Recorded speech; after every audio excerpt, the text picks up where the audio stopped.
bonjour, nous sommes aujourd'hui chez notre hôte Catherine qui nous accueille pour une conférence sur la June, et nous avons à côté de nous un informaticien, Daniel, qui d'ailleurs a testé la June comme il a testé auparavant le Bitcoin. Alors est-ce que tu peux nous parler un peu de cette époque Bitcoin en fait?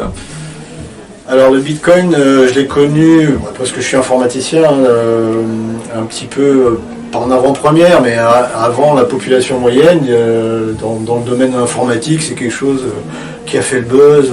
Il y a une nouvelle monnaie, c'est une crypto-monnaie, c'est stocké dans la blockchain, dans les nuages, c'est décentralisé, ça va renverser le monde monétaire, révolutionner le rêve, quoi. La monnaie, voilà. Et donc je m'y suis intéressé un petit peu, effectivement, et j'ai été même jusqu'à créer, miner du Bitcoin, c'est-à-dire participer à la création monétaire du Bitcoin. Un miner qui vient du terme, en fait, minage comme creuser, voilà. Chercher où se trouve le Bitcoin. Donc. Voilà, chercher à résoudre ces équations mathématiques qui créent un Bitcoin de temps en temps. Voilà. Ok, donc on est très technique, mais en fait, il y a des machines qui créent des Bitcoins. C'est entièrement monopolisé par les ordinateurs, en fait. Voilà, c'est ça, c'est des calculs mathématiques complexes, donc qui peuvent être résolus que par des ordinateurs. Ok, ça. Et donc il y a un nombre fini de Bitcoins. C'est ça, 21 millions de bitcoins. Donc à terme, de toute façon, il n'y en aura jamais plus. Il ne peut pas y avoir vraiment d'inflation sur le bitcoin. C'est un des avantages. Par contre, il y a beaucoup de spéculation et contrairement à la monnaie libre, la création du bitcoin, elle est directement liée à l'énergie qu'on met dedans, l'énergie électrique des ordinateurs qui calculent. Oui, et en plus, j'imagine que derrière, il y a des serveurs qui fonctionnent au charbon, Oui, voilà, bien sûr. Très écologique, tout ça. Il y a la Chine qui est le plus gros producteur de Bitcoin, je crois. Les pays où l'énergie est à bas coût, c'est là où il y a le plus de minage de Bitcoin. Alors, tu nous disais tout à l'heure, en avant de cette interview, qu'un Bitcoin, en fait, c'est 1000 heures de travail pour 100 ordinateurs. Disons, à l'origine du Bitcoin, la formule mathématique fait qu'on pouvait trouver un Bitcoin assez rapidement. Et plus on va aller vers la fin des 21 millions de Bitcoins, plus le calcul sera difficile. Mais pour vous donner un exemple, après de toute façon, même si c'est votre ordinateur qui résout la formule, c'est pas vous qui empochez le Bitcoin qui vaut actuellement 30 000 €. D'accord. C'est réparti sur tous les mineurs, évidemment, sinon ça serait une loterie. Mais le fait est que, par exemple, dans mon cas, j'ai fait travailler 10 ordinateurs 24 heures sur 24 pendant environ 6 mois. Et le minage de ces ordinateurs m'a rapporté 70 € en Bitcoin. L'équivalent de 70 € en Bitcoin. C'est-à-dire 0,0 quelque chose de Bitcoin. Ok, donc tu n'es pas très riche en fait. Non. non, c'est... Déjà parce que j'ai pas mis des ordinateurs qui sont spécifiques au calcul du Bitcoin. Il y a des ordinateurs qui sont spécifiques au calcul du Bitcoin, donc qui rapportent beaucoup plus que ça, pour moins d'énergie. Et parce que c'était juste un test pour moi, je voulais vraiment voir comment ça se passait. Je n'ai pas été ni déçu, ni jovial en voyant le résultat. Et donc voilà, j'ai vu que effectivement, au bout de plusieurs mois, j'avais réussi à avoir 70 €. J'ai un ami qui, avec 3 ordinateurs, avec des cartes bien spécifiques, se faisait 1000 € par mois, quoi. Ah oui, quand même. Mais avec des cartes qui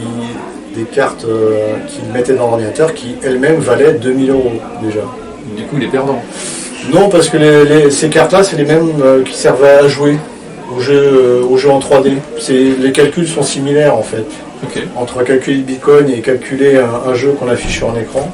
C'est des calculs similaires, donc au final, il a remboursé ses cartes et il pouvait donner à ses enfants des super ordinateurs pour jouer. Ok, donc positif. Voilà. Alors, maintenant parlons un peu de la June, ce pourquoi tu es là en fait. Tu fais une nouvelle expérience apparemment. C'est ça. Avec finalement ton expérimentation précédente, tu vas faire une comparaison, j'imagine. Oui, effectivement, donc la June c'est une crypto-monnaie. C'est une monnaie numérique, comme le Bitcoin. Crypto-monnaie, c'est-à-dire que c'est une monnaie qui est sécurisée et décentralisée, dont le livre de comptabilité est écrit dans ce qu'on appelle la blockchain, qui est un livre de compte de cette monnaie, stocké dans Internet, à plusieurs endroits différents pour sécuriser effectivement les transactions, sécuriser le stockage de cette blockchain. Si tous les ordinateurs qui contiennent cette blockchain s'éteignent d'un coup, là ça peut poser problème, mais le fait est que ça n'arrivera pas. Sauf s'il y a un effondrement effectivement énergétique. Mais, voilà. bon, mais là on aura d'autres problèmes, effectivement. comme le dit le créateur de la June. Donc. Et surtout, oui, ce qui différencie vraiment la June du Bitcoin, c'est la création monétaire. La création monétaire pour le Bitcoin, donc c'est le calcul pur des ordinateurs, la puissance de calcul, donc il faut être très énergivore. Et la création monétaire dans la June, c'est l'humain, c'est le facteur humain. C'est d'être un humain avec un compte pouvant accepter, compte portefeuille pouvant accepter de la June, certifié par d'autres humains. C'est le fait d'être un humain certifié avec un portefeuille June qui fait qu'on va créer de la June automatiquement. Alors il faut 5 personnes, je crois, pour authentifier, certifier l'utilisateur.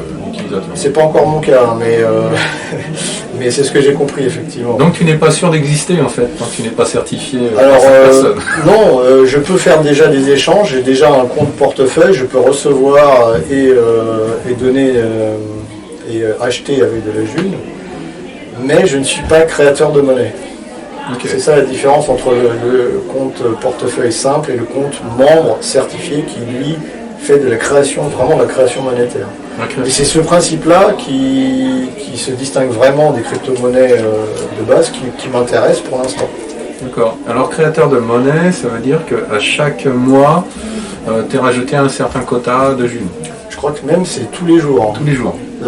Peut-être qu'un membre certifié vous en dira plus dans les interviews à venir, mais je crois que c'est tous les jours on reçoit quelque chose comme 10 Junes, 10 Junes par jour. Voilà. Entendu, ok.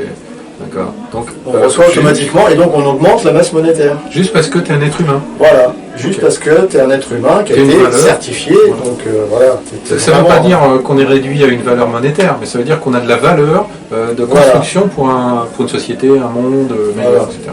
Et contrairement aux monnaies qui se basent sur les heures de travail, quelqu'un qui est fortement handicapé, par exemple, il peut très bien être certifié, être dans sa chaise roulante et n'avoir aucune valeur au niveau du travail, et être créateur de monnaie quand même. D'accord, ok. Donc ce n'est pas de l'esclavagisme. Voilà, exactement. Okay. Alors toi, ce qui te gêne aussi, c'est le tout informatique, tu me disais. Tout à fait, oui. Je suis informaticien, et notamment dans la sécurité informatique, et pour moi...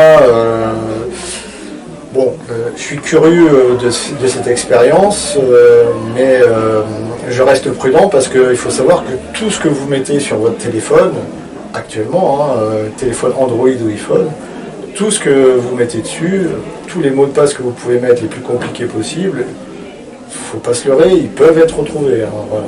Donc, comme c'est une crypto-monnaie numérique, il y a quand même pour moi cette petite faille. Quelque part, le fait qu'on passe par le réseau, qu'on passe par des téléphones standards, voilà. Donc il n'y a pas de secret pour Google en fait, il faut passer par des proxys. Voilà, Google, c'est celui qui a créé le système Android qui est sur votre téléphone. C'est lui qui distribue l'application Cesium. Vous allez sur le Google Store pour télécharger l'application Cesium. Donc ils savent déjà au moins que, ah tiens, ce téléphone-là avec ce numéro-là, il a téléchargé Cesium. Voilà. Donc s'il veut récupérer votre mot de passe, il le fera. Voilà. Pour l'instant, s'ils veulent vous piller votre compte June, ils peuvent le faire. Mais ils ne le font pas pour l'instant parce qu'il y a encore un trop petit nombre d'utilisateurs. Voilà, ils sont en observation et il faut espérer que d'ici à ce que la June devienne vraiment révolutionnaire, il y aura des systèmes un peu plus sécurisés, voilà, des systèmes informatiques un peu plus sécurisés que ce qu'on a actuellement. Mais l'État peut bloquer L'État non, les big data oui. Big Data. Et l'État peut demander à big data. Donc les serveurs, les fameux serveurs, qui Oui, gèrent tout Internet. La première chose qu'ils peuvent faire, c'est tout simplement bloquer l'application. Hein. Dire ça c'est de la monnaie illégale, Cesium, vous la téléchargez plus sur la Google, sur le Google Store. Hein. C'est la première chose qu'ils peuvent faire. Ça c'est déjà vu pour des applications. Eh bien, ok, souhaitons bonne chance à la June et Oui, espérons que ça se produise. On va espérer. Merci Daniel pour ces précisions et bon courage à ton expérimentation future. Merci à toi.